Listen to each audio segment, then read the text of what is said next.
शिर्डीतील grow मोरची फसवणूक, 300 कोटी नेमके गेले कुठे? LCBनेही उकळले पैसे, A to Z माहिती समोर. शिर्डी येथील ग्रो मोर इन्व्हेस्टमेंट फायनान्स कंपनीने गुंतवणूकदारांची 300 कोटी रुपयांची फसवणूक केली.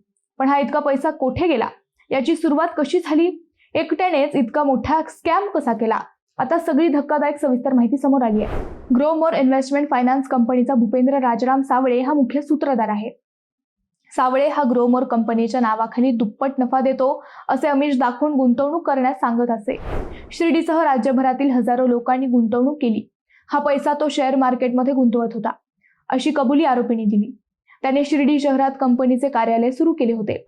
तो एकटाच कंपनीचा कारभार पाहत होता. कंपनीत जमा झालेला पैसा तो शेअर मार्केटमध्ये गुंतवत असे. मार्केट पडल्यामुळे त्याला जवळपास 99 कोटींचा तोटा झाला. हा तोटा भरून काढण्यासाठी त्याने ग्राहक शोधले, करोडो जमा केले, पण शेअर मार्केट भरारी घेत नसल्याने त्याचा बी प्लॅन यशस्वी झाला नाही. त्यामुळे अडचणीत आलो अशी त्याने कबुली दिली. शेअर मार्केट, बनावट ॲप, फायनान्स कंपन्या रोखीच्या स्वरूपात व्यवहार करतात. या कंपनीने मात्र सर्व व्यवहार ऑनलाईन केले. गुंतवणूकदारांच्या सर्व पैशांचा हिशोबही आहे. त्याने ही रक्कम कोठे गुंतवली ही माहिती उपलब्ध आहे. शेअर मार्केटमध्ये डुबल्याचे आकडेही समोर आलेले आहेत. दरम्यान यामध्ये LCBच्या एका PSI आणि काही पोलिसांनी आरोपीस टॉर्चर करत कोट्यवधी रुपये उकळले असल्याचा आरोप सध्या केला जातोय. त्यामुळे खळबळ उडाली आहे.